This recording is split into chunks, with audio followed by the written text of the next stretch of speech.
Pan Indian ছবি আপনি pant খুললা দিচ্ছেন। সাকিব এনরা তো এক ছবি 5 বার 6 বার 7 বার দেখে, কই তারা তো একবারও দেখে নাই, একবারও দেখে নাই, কয়েকজন হয়তো 1 বার 2 বার দেখছে, কই মানে সাকিবিয়ানদেরও আপনার এই ছবি পছন্দ হয় নাই।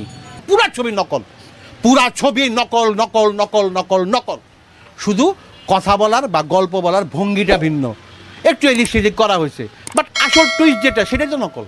দুষ্টু কোকিল ডাকে রে কুকু কুকু কুকু, কানে বাজে এখন কুকু কুকু, কানে এই কানে এই কানে বাজে। আপনার গানের কোনো কিছু আমার কানে বাজে না। কি গান বানাইছেন আপনি? প্রথম থেকে যে চাপাগুলি মারলেন এই ছবি নিয়ে সব কিছু আপনার জবাবদিহি করবেন সাকিব খানের কাছে। আবার সাকিব খানের ছবি করতে চান, আপনি আবার সাকিব খানকে নিয়ে ছবি করতে চান। সাকিব খানের যদি লজ্জা না থাকে তাহলে আপনার সাথে ছবি করব, আর যদি উনার ন্যূনতম লজ্জা থাকে তাহলে আপনার সাথে ছবি করব না। কেন সাকিব খানের ছবি আজকে 15 দিন পরে সিট অ্যাভেলেবেল থাকবে? কেন 15 দিন পরে আজকে মধুমিতা কেন খালি থাকবে? এত সুন্দর সুন্দর জায়গা থুয়ে আপনি গলির ভিতরে শুটিং করছেন মিয়া, আপনি গলির মধ্যে শুটিং করছেন, হ্যাঁ বেনারসের গলির মধ্যে, পাটলা গলির মধ্যে শুটিং করছেন। এত সুন্দর জায়গা বেনারস।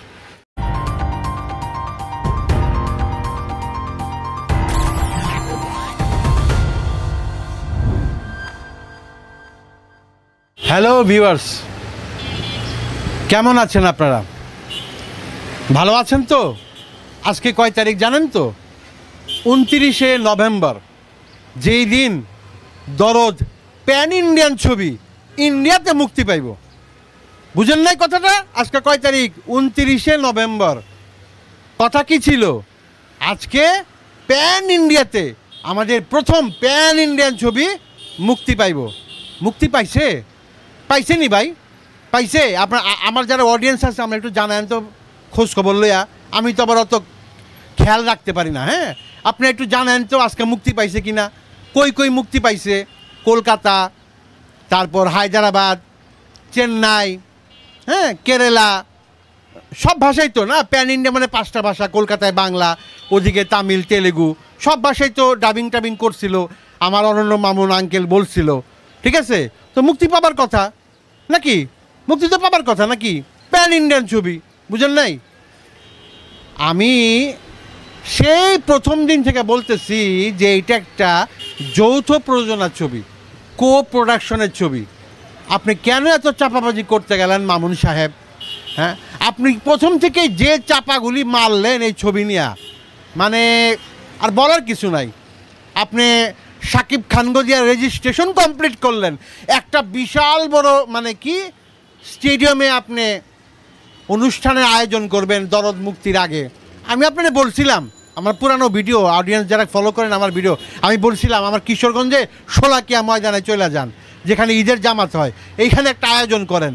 কারণ সাকিব খানের ফ্যানগো তো এখানে ছাড়া আপনি মানে জায়গা দিতে পারবেন না। পারবেন না। কি লাভ হইল মাথা? আমি যে মুখ নিয়ে এত বড় কথা কইলাম, কিশোরগঞ্জের মানুষ হইয়া আমার মানুষ সম্মান সব খাইয়া দিলেন, ঠিক আছে? এখন কিছু বলার নাই। আজকে 29 তারিখ, দরদ প্যান ইন্ডিয়ান ছবি ইন্ডিয়াতে মুক্তি দিতে উনি পারে নাই। কেন? আমি গত প্যান ইন্ডিয়ান এই দরদ নিয়ে 2টা যে ভিডিও আমি আপনাদের সামনে দিছি, প্রত্যেকটাতেই বলছি যে ভাই এটা প্যান ইন্ডিয়ান ছবি না, এটা কো প্রোডাকশনের ছবি। এটা এসকে মুভিজের সাথে কো প্রোডাকশন হয়েছে, ঠিক আছে? তো এখন কথা হইলো আপনি কেন এটাকে প্যান ইন্ডিয়ান বলেন? আর সর্বপ্রথম যেটা আপনাদের মাথায় রাখতে হবে, প্যান ইন্ডিয়ান ছবি অনলি ইজ ইন্ডিয়ান ছবি। ইন্ডিয়ান ছবি ইজ অনলি প্যান ইন্ডিয়ান ছবি। বাংলাদেশি ছবি কখনো প্যান ইন্ডিয়ান ছবি হয় না।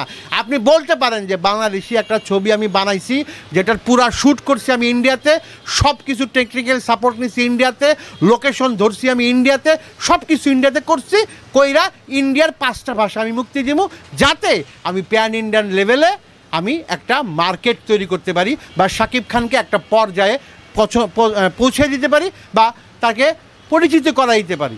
তো আমরা তো এটাই ভাবছি। তো অনেকে তো লাফাইছেন প্যান ইন্ডিয়ান প্যান ইন্ডিয়ান। তো প্যান ইন্ডিয়ান ছবি আপনি প্যান্ট খুইলা দিছেন।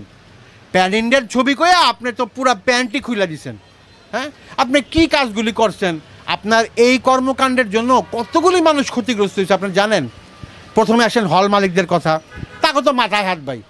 যে টাকা দিয়া তারা ছবি নিছিল, টাকা উঠাতে পারে না ভাই, একেবারে 100% টাকা উঠাতে পারে না। কারণ আমার অনেক হলের মেশিন অপারেটর, তারপরে ম্যানেজারের সাথে আমার সম্পর্ক আছে টুকটাক। যাই থাকুক, আমি একটা নগণ্য মানুষ, টুকটাক। তারা কেউ বলে নাই, তারা সবাই মাথা হাত, কেউ বলে নাই ছবি চালা তারা টাকা উঠাতে পারছে। কেউ বলে নাই। আর সবচেয়ে বড় কথা, এই আমার সামনে মধুমিতা, আমার বাসার সামনে মধুমিতা, এই যে 10 টাকা লাগে, এই যে নিচের রাস্তা থেকে 10 টাকা বাসে করে চলে যাবো, মধুমিতার সামনে নামুম। ওই শুক্র শনি 15-16 তারিখে একটু রোগ ছিল, সাকিবিয়ানরা এসে একটু জটলা টটলা পাকাইছিল, এরপর আর কোনো দর্শক নাই। কেন ভাই? এখন মনে করেন সাধারণ দর্শকরা আপনার ছবি ভালো লাগে নাই, মাইনা নিলাম, সবার সব ছবি ভালো লাগে না। সাকিবিয়ানরা তো একটা ছবি 10 বার দেখে, 10 বার 15-12 দেখে না? তারা কই? তারাও তো একবারের বেশি 2 বার ছবি দেখে নাই, 2-1 জন ছাড়া। তাহলে তারাও তো দেখতেছে না। আপনি তো অন্য দর্শকের কথা বাদই দিলাম, সবার সব ছবি পছন্দ না আমরা জানি। তো সাকিবিয়ানরা তো এক ছবি 5 বার 6 বার 7 বার দেখে, কই? তারা তো একবারও দেখে নাই, কয়েকজন হয়তো 1 বার 2 বার দেখছে, কই? মানে সাকিবিয়ানদেরও আপনার এই ছবি পছন্দ হয় নাই। অনেক কারণ আছে, সেই কারণ বলতে গেলে আধা ঘন্টার উপরে ভিডিও লাগে, আমি এত কথা বলতে চাই না। এই যে দেখেন ভাই, আজকে আমি অনলাইনে চেক করলাম স্টার সিনেপ্লেক্সের টিকিটের জন্য অ্যাভেলেবেল খালি। আমি যদি আজকে 100 জন লয়ে যাই স্টার সিনেপ্লেক্সের টিকিট না কাটটা, ওইখানে আমি টিকিট কাটতে পারো। দরদের এই খারাপ অবস্থা, এত খারাপ অবস্থা সিনেপ্লেক্সে কেন? কারণ পাইরেছি। পুরো ছবি HD প্রিন্ট আসা পড়ছে 2 দিনের মধ্যে, আপনি তো আটকাইতে পারলেন না। আপনি তুফানের সময় দেখছিলেন এক একটা ক্লিপস, মানে পাইরেছি হয়, সাথে সাথে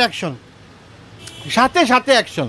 ওই একজনে বহায় রাখছে রায়হান রাফি, এই ভাই তুই ক্লিপস বেরিব, লগে স্ট্রাইক মারবি, লগে কপিরাইট মারবি, দেখবি চ্যানেল উড়ে গেছে গা, পেজ উড়ে গেছে গা। তখন কিন্তু আর পাইরেসি হয় না। আপনি কি করলেন? আপনি দরদের প্রচারের লেগে একটা গাড়ি নিলেন মানুষের থেকে, কয় লক্ষ টাকার গাড়ি নিচ্ছেন, সব কিছু আপনি জবাবদিহি করবেন সাকিবের কাছে। আবার সাকিব খানের ছবি করতে চান, আপনি আবার সাকিব খানকে নিয়ে ছবি করতে চান। সাকিব খানের যদি লজ্জা না থাকে তাহলে আপনার সাথে ছবি করব, আর যদি উনার ন্যূনতম লজ্জা থাকে তাহলে আপনার সাথে ছবি করব না, একদম করব না।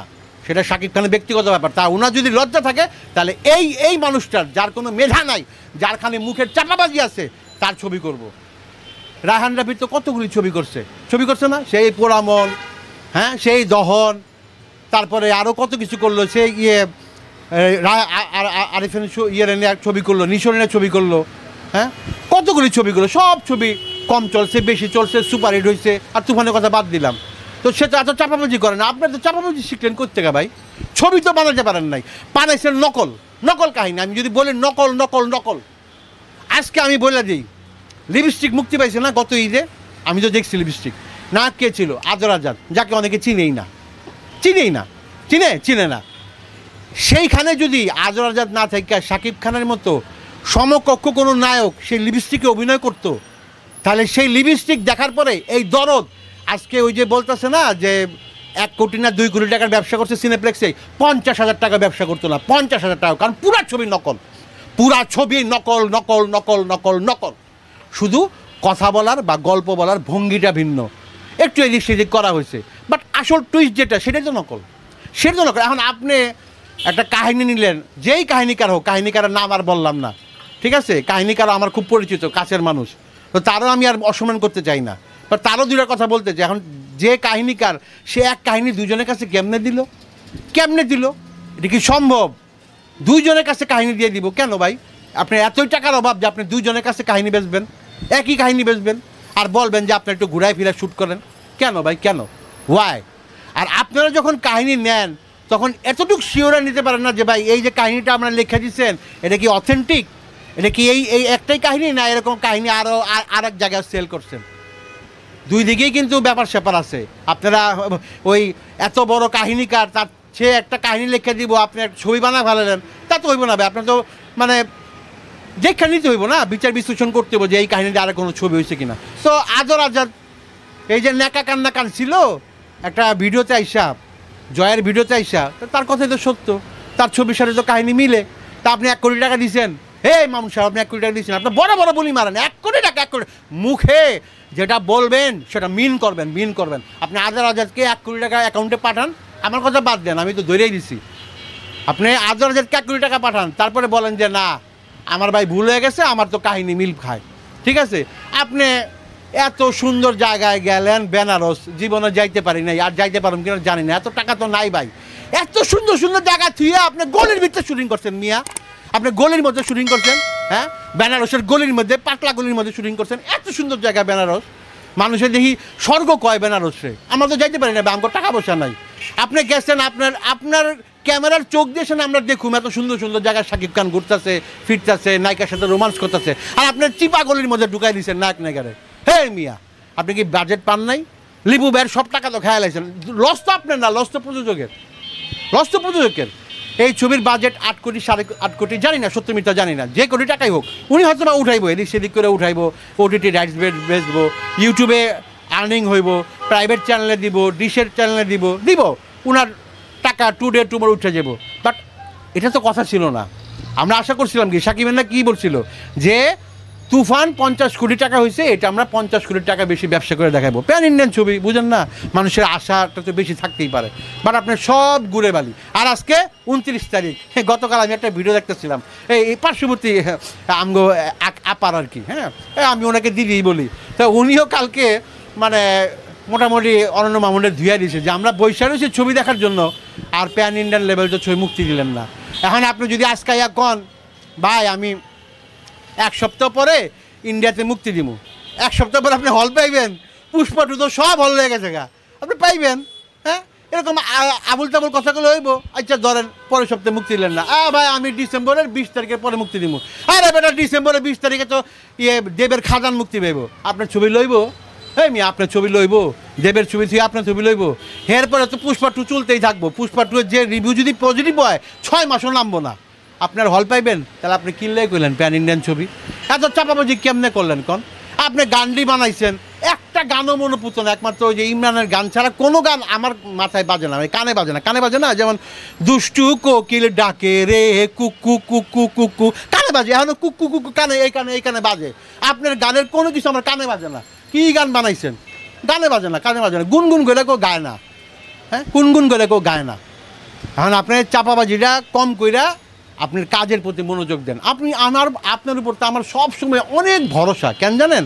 আপনি জাজের ঘরের থেকে আসছেন, জাজ তো শিল্পী তৈরি করে, প্রযোজক তৈরি করে, পরিচালক তৈরি করে, অসংখ্য শিল্পী, মানে বর্তমানে যারা শিল্পী ও বেশিরভাগই জাজ তৈরি করে। তো সেখান থেকে যখন একটা মানুষ উঠে আসে, তার প্রতি তো আমাদের মানে বিশ্বাস আরও বেশি থাকে। অথচ আপনি যে পুরান ছবি যেগুলি বানাইছেন একটাও তো চলে নাই।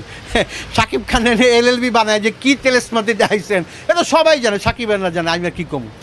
তো ভাই আজকে 29 তারিখ, আমি খুব আশা করছিলাম যে আজকে প্যান ইন্ডিয়ান লেভেলে ছবিটা মুক্তি পাইব। আপনারা যারা ইন্ডিয়ার থেকে আমার এই ভিডিও দেখবেন, আপনারা বলবেন কোন কোন জায়গায় মানে ছবিটা চলছে আর কি, কোন কোন ভাষায় মুক্তি পাইছে, ঠিক আছে? টোটালি তার চাপাবাজি, টোটালি মামুন তার চাপাবাজির জোরেই চলে যায়। ওই যে বললাম যে আজকে যদি আমি সিনেপ্লেক্সের টিকিট কাটতে যাই 100 জনরা যেতে পারো, খালি সিট অ্যাভেলেবেল। কেন সাকিব খানের ছবি আজকে 15 দিন পরে সিট অ্যাভেলেবেল থাকবে কেন? 15 দিন পরে আজকে মধুমিতা কেন খালি থাকবে? কুত্তাও যাবে না কেন? ওয়াই? আর 15 দিন পরে কেন নতুন একটা ছবি এন্ট্রি নিতে পারবে? আজকে জানেন আপনার ভয়াল ছবি মুক্তি পাইছে। আরে ভাই সাকিব খানের ছবি মুক্তি পেলে তো 1.5 মাস 2 মাস কোনো প্রযোজক সাহসই করে না তার ছবি মুক্তি দিতে। ভাই আমি ছবি পরে মুক্তি দেবো, সাকিব খানের ছবি মুক্তি পাই, ভাই 2 মাস তো আমার কোনো বেল নাই, আমার খাওয়া নাই। আর সেখানে 2 সপ্তাহের মধ্যে 17টা সিনেমা হল হয়ে গেছে গা, কম লেগে গেছে, 17টা সিনেমা হল লেগে গেছে। এবং কিছু কিছু সিনেমা হলে জিতের পুরান ছবি চলতেছে, আপনারা জানেন, জিতের পুরান ছবি, তারপরে আমিন খানের পুরান ছবি, দীপ জলের পুরান ছবি, সেই বস্তা পচা ছবিগুলি চলতেছে। আপনার দরদ নামায় দিছে, পাবলিক নেই, কী করবো? আপনার চেয়ে পুরান ছবি ভালো, আপনি এমনই ছবি বানাইছেন যে দর্শক আপনার ছবি গ্রহণই করলো না। এখন আমার এই ভিডিও দেখে অনেকে গালিগালাজ করে, অনেকে ওই যে অ্যাংরি রিয়্যাক্ট দেয়, লাভ নাই। উনি যে চাপাবাজ, উনি যে চাপাতে মেডেল পাইছেন এবং PhD করে আইছেন, এ সবাই জানে, ঠিক আছে? উনি আগে PhD করতেন মানব পাচার কইরা, তারপর PhD করতেন নকল ইয়ে কইরা, আর এখন নকল সিনেমা বানাইছেন নকল কাহিনী দিয়া, আবার ওই বড় বড় বুলিকন। হ্যাঁ, একটা কথা তো আপনি মিলে নেই। আপনি সাকিব খানকে নিয়ে স্টেডিয়ামে ইয়ে করবেন, কত কিছু কইলেন, যাক সেগুলি আর কয়ে লাভ নাই। আমি একটা ক্ষোভ ছিল এই দরদ নিয়ে, এটাই আমার শেষ ভিডিও, আমি আর ভিডিও বানাবো না। কারণ দরদ কতটা কি করতে পারছে না করতে পারছে আপনারা খুব ভালো জানেন। যারা অন্ধ সাকিবিয়ান তারা হয়তো বা মানতে চাইবেন না, কিন্তু পরিস্থিতি আসলেই খারাপ।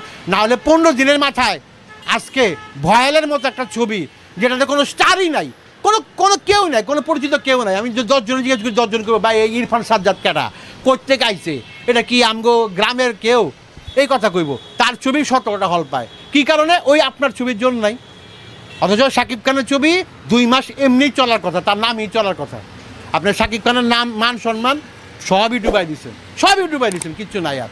ওই যে আমি বললাম না এই ভিডিওর মাঝখানে গেছিলাম, শাকিব খানের যদি ন্যূনতম মানে বিবেক থাকে আর লজ্জাবোধ থাকলে আপনার ছবি আর করবো না, আপনার দরকার নাই। অনেক ভালো ভালো ওই পরিচালক আছে, এই যে বরবাদ হইতেছে দেখেন বরবাদ কীরকম হয়। রাহান রাফির লগে 2025-এ রোজারি দিয়ে একটা ছবি আইব, কাজ কো-প্রোডাকশনের কাজ শুরু হয়ে গেছে, কোনো সমস্যা নাই। আপনার আর শাকিব খান লাগে ছবি করার দরকার নেই। আপনার কাছে মা পোষাই দোয়াও চাই, আপনি অন্য নায়করা ছবি করেন, বহুত নায়ক আছে ভাই, হ্যাগরে উঠান, হ্যাগরে প্রমোট করেন, আমাকে ইন্ডাস্ট্রি বাঁচবো। তো অনেকক্ষণ কেলেছি না, অনেকক্ষণ হয়ে গেছে গা, এডিট করতে সময় লাগবে। আচ্ছা জায়গা এই সামনের সপ্তাহে আবার নতুন ছবি মুক্তি পাইব, হল লিস্ট নিয়ে চলে যাবো না, ঠিক আছে? আর লাস্ট কথা বলে দেওয়া যায়, এগুলি কইরা মানুষ হাসায়েন না। ইন্ডিয়াতে ওই যে মুর্শিদাবাদ, তারপরে এই যে বিভিন্ন দিকে ওই যে বনগ্রাম টনগ্রাম বনগা যেগুলি আছে সাইডের, এখানে কিন্তু অনেক সাকিবান আছে আপনার ছবি দেখার লেগা। সো আপনি যতটুকু পারেন, আপনি প্যান ইন্ডিয়ান না পারেন, অন্তত কলকাতার এই সাইডগুলিতে ছবিটা মুক্তি দেন, অনেক সাকিবান ছবিটা এখনও দেখতে পারেন। ভালো থাকবেন সবাই।